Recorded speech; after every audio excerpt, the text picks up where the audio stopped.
Good morning, CLC. Good morning. Happy Valentine's Day. Happy Mardi Gras. Happy Sunday. I hope everyone is in a nice, warm, comfort spot and making sure that you're staying away from all this cool weather that we have going on. Or outside, snuggled up, enjoying the snow. With us, of course. And with that, I invite you to say with me, divine love through me blesses and multiplies all the good I am and have, all the good I give and receive. I am prosperous now, and so it is. And now, just take a deep breath. On that release, let it all go. Any tension, any stress, just let it melt away for now.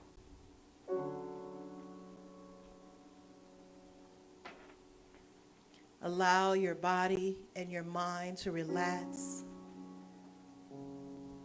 and be here now. Universal love enfolds me. Universal wisdom inspires me. Universal spirit enlightens me. Universal power encircles me. I am one and all is well. As we begin the inner healing process, let me invite you to relax in quiet confidence, opening yourself to the miracle-working higher power. Now symbolize the unity of your thinking and feeling nature by touching your chest with your right hand, and let my words act as your own for your own inner healing, acceptance, and receptivity. I acknowledge that there is a power, intelligence, and wisdom greater than my own. I am in the midst of it, and it is in the midst of me, sensitive and responsive to my every thought, word, action, and feeling. I now make this true for myself by saying aloud, I acknowledge.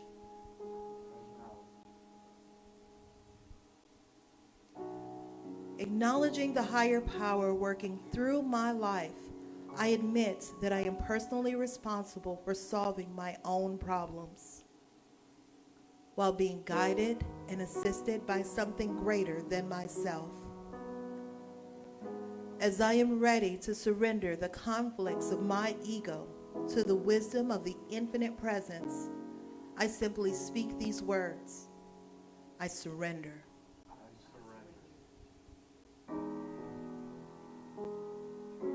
Knowing that forgiveness is the key to unconditional love and the feeling of heaven, I now unconditionally forgive anyone and everyone who has ever injured me in any way, real or imagined. And I now forgive myself for all of my mistaken judgments and their resulting actions. From my deepest level of understanding, I now say, I forgive.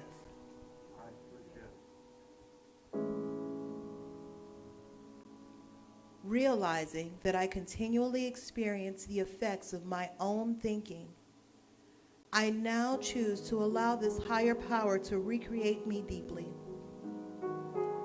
filling my mind with thoughts that are only positive, constructive, loving, and beautiful. I call upon this divine inflow by stating aloud, I choose. I now center upon that one special idea that I'm willing to accept as real for me in this coming week. Visualizing that idea as already acted upon and brought to pass. In seeing my idea become a fact of my experience, I enjoy the happiness and peace of my thought fulfilled and gratefully speak these words. I accept.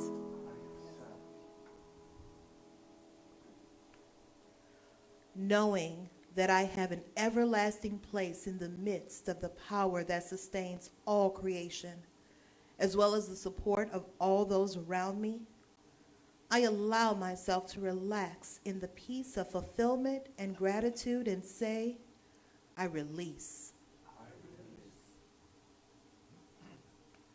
Now, in my mind's eye, I envision the presence of someone near and dear to me.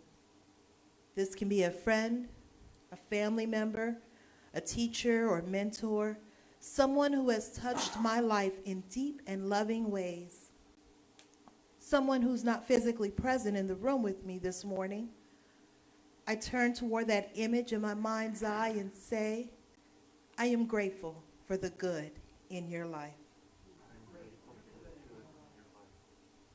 Now I open my eyes, turn to the world around me, and joyfully speak to anyone who is present in the room physically or virtually on this broadcast, and share in gratitude and confidence in saying, I am grateful for the good in your life.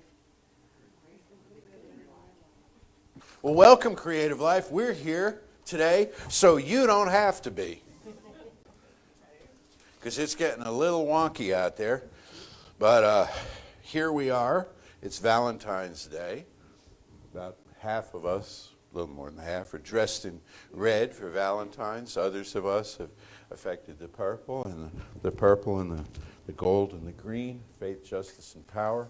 And for Mardi Gras, so we have a festival of romantic love today, and we have the celebration of Carnival on Tuesday, and sandwiched between the two, we have the Feast of Mattress and Appliance Sales that is President's Day tomorrow. So, much going on, as always. We're into the Lunar New Year. And next week, I'm going to be a real downer and speak about Lent and what we're going to give up, all of us. And then Reverend Arthur's going to come back, as you heard, the following week and say it's all okay, you can have it all back. But I wanted to share some thoughts with you today about love and about faith and about justice and about power, because the colors mean something to this. Everything is symbolic of something, and sometimes the symbolism is deliberate, and sometimes it seems more accidental in life, you know, and it's more subjective to the beholding consciousness, and sometimes there's a consensus of agreement to it. Faith and justice and power equal love.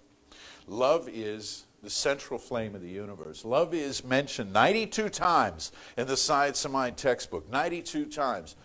And if you think I spent my week looking that up, you're wrong. There's a concordance to it where they're all listed and they're all numbered, and they even break them out in blocks of 5, so it's real easy to do a count. So 92 times it's mentioned, and I think they missed a few, but I did find for you this from Ernest Holmes. This is I guess most of them are mentioned all at one time in one place, where he says this: love is the central flame of the universe, nay, the very fire itself. It is written that God is love and that we are his expressed likeness, the image of the eternal being. Love is self-givingness through creation, the impartation of the divine through the human. You get all that? Okay, there's more. Love is in essence an atmosphere which defies analysis, as does life itself. It is that which is and cannot be explained. It is common to all people, to all animal life, and evident in the response of plants to those who love them. Love reigns supreme over all. The essence of love, while elusive, pervades everything, fires the heart, stimulates the emotions, renews the soul, and proclaims the spirit. Only love knows love, and love knows only love. I'm going to come back to that one. Words cannot express its depth or meaning. A universal sense alone bears witness to the divine fact God is love and love is God. Okay, only love knows love, and love knows only love. So today is about looking on the world with love. And not settling for a cheap imitation knockoff like approval or control, manipulation, coercion, neediness. these things that we take in, they are synthetic. And I hadn't planned to say this, but it occurs to me now. Jeffrey Oshman, our music director, who is anything but synthetic and a cheap knockoff, brought for us today organic lemons that we've all been sucking on because they're good for the voice, especially the singers. And I noticed how much better these are than your typical hothouse supermarket lemons, okay? This is the real deal out of somebody's actual garden.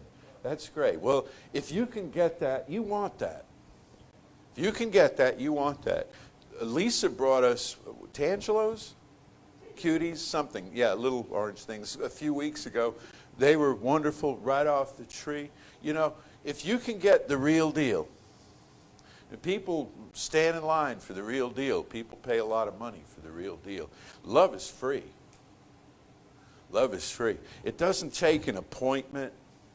You don't have to wait online, trying to log in, trying to prove to them that you're actually eligible for it. Some of you know what I'm talking about here. And then to come back in 21 days for some more. No, love is available absolutely everywhere. Love is the central flame of the universe. Holmes says, nay, the very fire. Love is what brought us all here. We were born for love, we're made in love, and we know how to love. And there's a lot of material out there that'll teach you, say, you need to know how to love. Here's how to be a more loving person, just like here's how to be a more compassionate person. My theory is we know how to do that. We have to be taught how not to love. We have to be taught how not to be compassionate if we're going to be unloving and discompassionate. You see what I mean?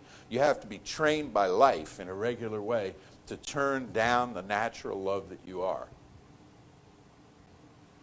And if that negative influence never gets to you, then you are full-blown loving kindness manifested in a body. Who was it? Buckminster Fuller? No. Miss Manners.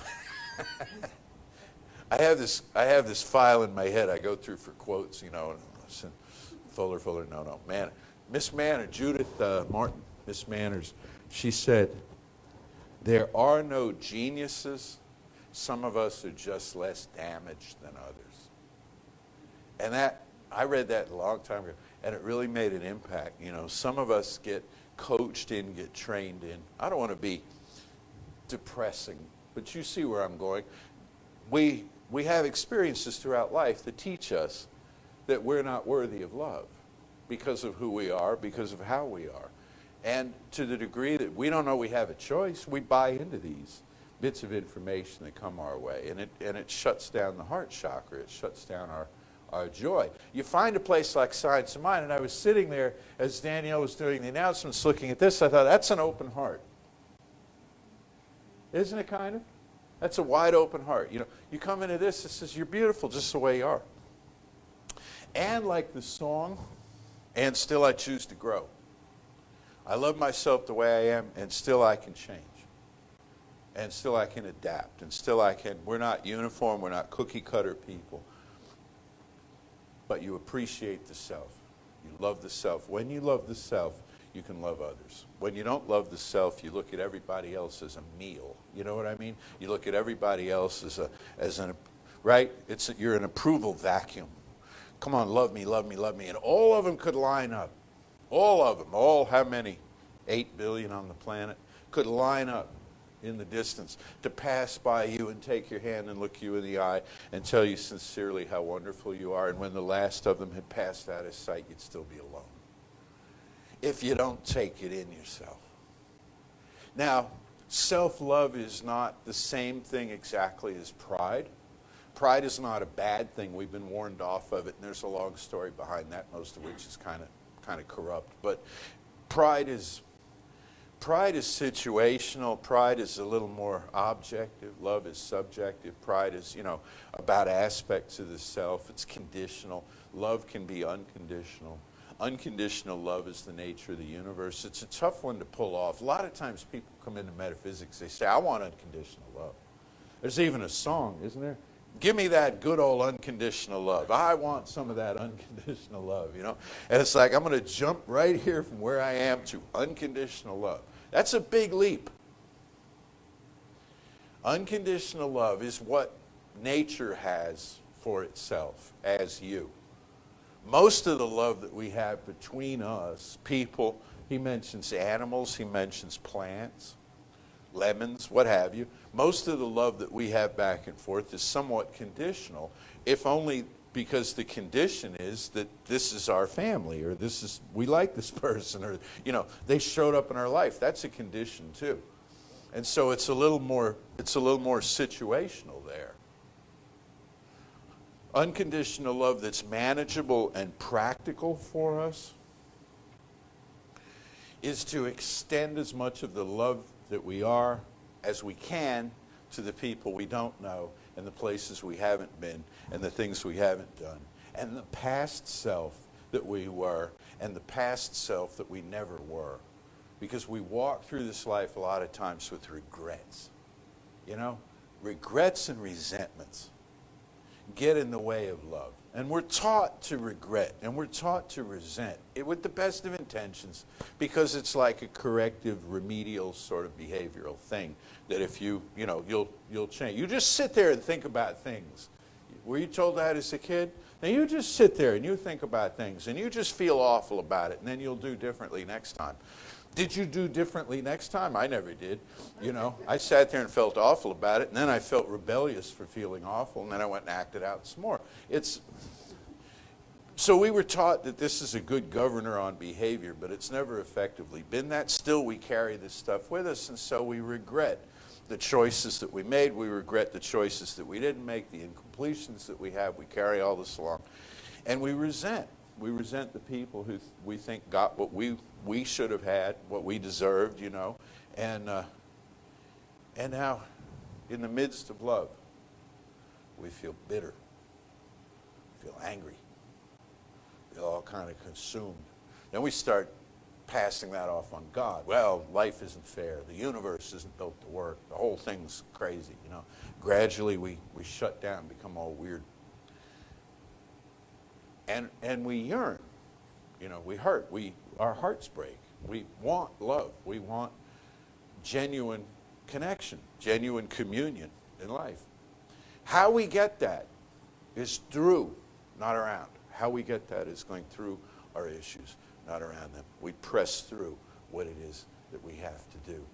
We work through the ego. We work through the attachments to false definitions and valuations of who we are, so as to be able to love. And we find as we do this, we're getting younger. E. Cummings, children remembered, but only a few, and down they forgot as up they grew. That one, I remember these things because of the impact they have, I want to share that with you. Children remembered, but only a few, and down they forgot as up they grew. As we start doing this work and press on in this work, we get younger. When are we going to do that song? I was so much older then. I'm younger than that now. My back pages, Dylan. Yeah, we've got to do that sometime because it's great. We get younger. We get younger in spirit. We get exuberant in spirit. You may be sitting at home thinking, great, it's Valentine's Day. I don't have anybody. Great, it's Mardi Gras. Nothing's going on. Everything's closed. Parades are shut down.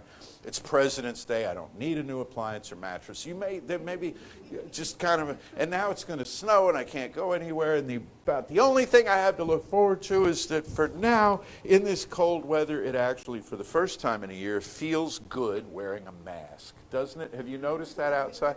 Yeah, with the cold breeze. So there might be a lot of sadness and there might be a lot of loneliness in your life right now. But the life that made you is right where you are. And the child, we talk about this at Christmas, we talk about this basically every holiday, The child in you who came out and looked around and said, whoa, bright colored lights and beautiful smelling food and wonderful music, and was just enchanted by all of this, is still there. Is still in you, and still wants this. She wants this. He wants this. They want this. Okay? They want this really bad in us. They want this. And so they can have it. They can have it. And you open to love, Love is around you. People are kindly. Springtime comes. The earth breaks out into music and dance. All is well. And then love, from that point forward, looks like showing up. Love looks like showing up. I look at these 5, 6 faces. 2 of them looking at phones right now, but I look at these 6 faces. No, I'm just kidding. Of the people who've come here today to support you and to support me in supporting you, and we're a team, and it's absolutely awesome. I can't thank them enough. I try to thank them a lot, both privately and on camera. But I'll tell you, this is love. Love is showing up. I texted everybody last night, except Mary, I forgot to add you to the thread. And you come from Cyprus, don't you? And but I texted everybody and I said, look, if the roads are icy in the morning, because they're saying they might be, and if you can't make it, I'll understand, and we'll soldier through with this. And everybody was writing. Y'all were huffy with me. Did you know that? In text feel, which is very difficult to interpret. Y'all were huffy, like, of course we'll be there. Of course we'll be there. Mel said, I don't go over any overpasses. I could just see her saying that too. I don't go over with the head kind of, I don't go over any overpasses. Of course we'll be there. Because love is showing up. Love is showing up to do what needs to be done. I was reading this week, there was a very unfortunate accident, as you saw, in Fort Worth, involving a number of vehicles on icy roads as this thing first got into the state. A nurse whose car was sandwiched between 2 18-wheelers, who was bruised, battered, in great pain, crawled through, somehow got the back seat of her car pulled out and crawled into the trunk and opened the trunk from the inside and got out and went to work. Went to work because she knew, when she hadn't heard this, but as it happened, when the call went out, the dispatchers saying that this pileup, 100-car pileup had occurred, they called Tarrant County Emergency Services. They said, we need ambulances. The emergency services said, how many? And the answer was all of them. All of them. And so she knew, just by being in the midst of this and seeing the wreckage, she was needed at work. And so she went to work, hurting, in pain. Love is showing up. She went to work not because she had a million reasons that she didn't have to go, that she would have been excused from the day, that she would have been, probably lauded and thanked just for having survived the accident, but she knew other people were counting on her. She knew other people were hurting. That's love. Love is not just icky, gooey talk. It's not just, it's not just hearts and flowers and the stuff that we exchange here. It's about showing up when you don't want to. It's about showing up when you're hurt, showing up when the weather's bad, and on and on. You get the idea. There's a little bit of sacrifice in it. Sometimes there's a lot of sacrifice in it. And not just the love of our romantic partners, but the love of our children, the love of our aging parents, and the love of the general public, the people that we don't even know, that we care about, that we're doing something for. I drove here this morning. They were sanding the overpass on 45. It's like, okay, these people, you say they paid for it. They're not paid enough for it probably, but they're out there doing this work. They'd rather be home. There are all kinds of people. I mean, we could go on and on about all the people that surround us that are doing something wonderful for us to keep us safe and to keep us doing what we do, the support mechanism. And we are their support mechanism. And this is how the world works all together. So I mentioned faith and power and justice, the three symbols of Mardi Gras, okay? Faith, we'll start with, I'll be brief. I know you guys want to get home. Me, I could stand here all day, but you guys want to get home. No, just kidding. Faith is trust and regular spiritual practice. There it is again. All year, we relentlessly, and the year is new, revisit this regular spiritual practice, not occasional, emergency spiritual practice, regular, devoted spiritual practice. Love is showing up for faith. And then remembering when there's an issue, where to turn. And being all right with not turning there first because you're human and you freak out. When I hear I had a little poem I was working on when the weather person on TV speaks out, we all freak out, or something like that. That wasn't it. It was better than that, you know. And it's remembering where to turn and going there. And then there's justice. And justice is the operation of spiritual law. Justice says it's done unto you as you believe. It's not done unto you as somebody else believes about you. It's Viola Davis, the actor, said, I don't want to, no longer am I going to sit up all night wondering what somebody who doesn't love me has to say about me. Okay? Justice is, it's done to you as you can bring yourself to believe, not how it was believed about you by others who may have had ill intention or limited awareness of the ability to choose. Justice is you get what you deserve. Justice is you get the product, the fruits of your own labor in your own vineyard, biblically speaking. Okay? Justice is everything works out in due proportion. And then there's power. And power is the most misunderstood maybe of all of them. Because the power is not temporal power. It's not limited power. It's not power to move people around like pawns on a chessboard. It's the power to speak your word in faith, believing, and see something manifest. It's the power to say to conditions, be thou healed. You know? It's the power to declare to the winds and the waves, stop. It's the power to look out at a day like this weather and the predictions and all of this, and say, there's one life. Hey, let's remember here, there's one life. They're not 2 lives or 1,000 lives or a life that changes by the hour depending on the barometer and the temperature. No, there's one life. And that life is spirit, and that life is all the life there is. And I hereby declare and decree that that one life now manifests itself as comfort, convenience, ease, and power in the electrical sense going forward for all of us and everyone that we know. All people everywhere are safe and comfortable, and that looks like unconditional love. And there it is, a bit of a stretch again, because we're out there, you know, proclaiming things about millions or billions of people. But how much of it can we believe? We can believe the part of it that we have experienced directly for ourselves. So finally, let's go to the love source. If you're not sure, use a lemon right about now. If you're not sure how much to, no, don't do anything. Brian was getting up. He does that. You know, if you're not sure exactly how to manage all of this, let's say you're lonely today, and it's, you know, Valentine's Day, and Valentine's Day is like sometimes New Year's Eve and stuff, and it's like, oh, there's nobody in my life. You know, what am I going to do about this? Remember those 8 billion people? They want to know you. They want to be your friend. They're not all going to be your partner. You wouldn't have room for them, 8 billion of you, all at around one table, you know.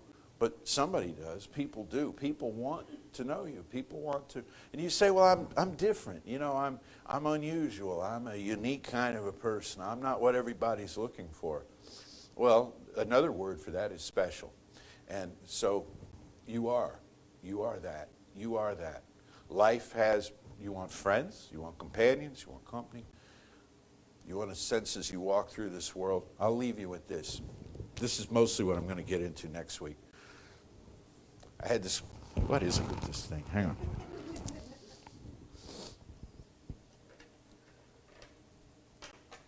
I had this great conversation this week with a man named Reverend Ronnie Lister.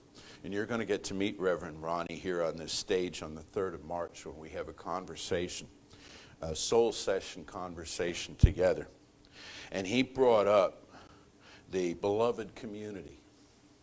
And the beloved community is a term coined by Dr. King. Okay? And it means a world that works in what? Faith, justice, and power, all wrapped in love, where we are each other's kith and kin. We are each other's brothers and sisters. We are, and this was his vision.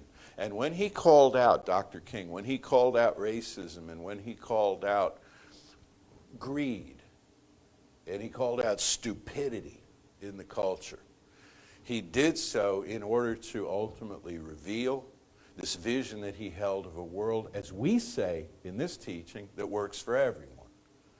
A world of beloved community. I want that. I want that. I want that principally, first of all, for me. Okay? It's not overstepping to start there, to say I want that for me. Because I can't want it for you till I know it for me. Or I'll be looking over your shoulder or trying to finesse it somehow around you, but I want that for me. I want to walk through a world where people are friends I haven't met yet. Like, for instance, this man, who it turned out I had met, we had just exchanged, he'd visited here a couple times, we just exchanged a couple of words, probably in the middle of the aisle during hug time when we're open, you know. And we got into this great conversation, and you had a wonderful conversation with someone too, Danielle, a couple of weeks ago. You know, and all of a sudden it's like, whoa, world's open. And you're laughing together, and you're planning together, and you've got this real meeting of the heart. And it's like, well, that isn't the only person out there I can do that with. They're everywhere. They're everywhere. I want that. I want that. The beloved community. So I want to leave you with that thought going forward. Imagine that in the week to come, and it's going to be a week of, we know, some weather, and you're going to be probably around the house more than not. It's a good time at times like these. We've had a lot of them in the last year, obviously, but it's a good time to kind of regather, regroup, figure out how you're going to be going forward. Imagine coming outdoors into the springtime to beloved community everywhere. Maybe we have to stay a little socially distanced from them for a while, but only socially distanced, not spiritually distanced, not emotionally distanced, okay? The beloved community. Well, I think that's enough for this morning. Let's know together now there is one life. As I said, there is one power, there is one presence. Why do we declare this over and over? We're only convincing ourselves. There's no one else who needs to know this for us. Only ourselves. One life. And that life is my life right now. Always has been, but now I know it. Now I admit it. Now I confess it. This one life is dependent on my choices, my openness to love. So I declare myself wide open to the experience of beloved community with every sentient being, every godling I come across. And I picture today in our community here, where we're having an unusual winter weather experience, that people just like me are busy making last-minute preparations, wrapping pipes, bringing in plants, doing the things to keep their homes safe, especially their beloveds. And I firm and know there's energy, vitality in each person, wise choices being made, and that this weather experience, as surprising as it is for us, evokes from within us that inner child who comes out, no matter how busy, no matter how grown up, no matter how many responsibilities we might face. This inner child comes out at some point in the next couple of days and says, cool, it's snowing. Awesome. And it's sticking. Because often here it doesn't. It's sticking. And it's piling up. Maybe I'll go make a snow angel on the lawn, or a little bitty snowman, snow person. But there's an exuberance, there's a joy, there's an astonishment with not a tinge of fear to it. The beloved community extends all around us and circles the earth and out into space. I am so grateful for this, so grateful for these words of love through Ernest Holmes and all the great teachers of the ages. So grateful for this beloved community. I release this word now, calling it done, and so it is. I couldn't decide between Valentine's and Mardi Gras, so I split the difference. I have so many thoughts in my head right now, and we're going to see what comes out, but I'm definitely going to focus on the weather. Because as a small child, I spent a little time in Utah. So I know snow from a child perspective of snow people and snow animals and snow angels and sledding and getting out of school and having a great time and hot chocolate. Snow's a little different as an adult because we think, oh my God, it's getting in our way of all of the things that we have to do. All of our responsibilities, and we're not going to go to work, and we're not going to do this, and we're not going to do that, and oh my God, power lines and what have you. We've forgotten what it's like to be a child. So I'm going to invite you back into that. I had the grace when I was in ministerial school of not having to do any of the driving when I went to Denver. I met up with classmates, and the classmates who were familiar with driving in that weather did all of the driving. So it seemed like, and for the first couple of years it did, every time I went to Denver it snowed. Which meant, because I wasn't the one responsible for driving, I had a great time. I made snow angels and snow people and took pictures of snowflakes and snow and had a great time. And had hot chocolate. So I know that this next week could be messy. But I'm going to encourage you to take it as an invitation from Spirit to revisit that awe of childhood. A couple of years ago, the last time it snowed, I went out and it was sleeting. And yet I heard the children at the end of the street with that awe in their voice saying, "Look, it's snowing." Fortunately, an hour later it did. So they actually did get to see what snow was. So please take this invitation to snuggle up with your loved ones, including your four-legged with furs, because trust me, they're very snuggly right now. Snuggle up with them. Be close with them. Drink hot chocolate or hot coffee or hot tea, whatever it is that makes you happy, with lots of marshmallows.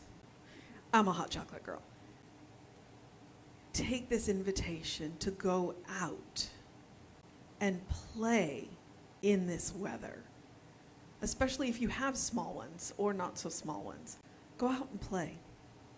If we get the snow and it snicks, go make snow people. That was the gift that my grandmother gave us when she passed. It snowed. And we went out and played. And I made a snow bunny. And we used some of her bingo chips to make this bunny. So think of this as an invitation. Because for one thing, if you think of it as an invitation, it takes a lot of the ickiness away from it. So in that knowing of invitation, I encourage you to know that there is one life, one power, one presence, one love. And it is in this power, this presence, this life that we live and move and have our being.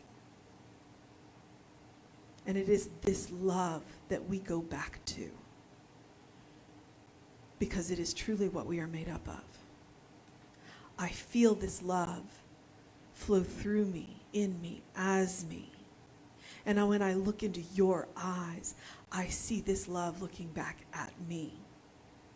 And so I am knowing that we are safe, that we are warm, that we are comforted, and that the resources are moving around right now to meet the needs. I'm knowing that we will enjoy this week, that we will take the time, that we will take this invitation from Spirit to be as little children, to remember what that's like. And as we hold that memory close to us, it infuses us just a little bit, so that it's always in the back of our minds. So that in those moments, that little child can come forth in that awe and go, wow. And I know this with all of the gratitude in my being. And I relax into this knowing and release it. And so it is. Say with me now, something wonderful is happening through me. Something wonderful is happening through me. I feel it in my body. I feel it in my body. I feel it in my mind. I feel it in my mind. I feel it in everything I am. I feel it in everything I am. I choose it. I choose it. I trust it. I trust it. I use it. I use And it. I love it. And I love it. So it is. And so it is.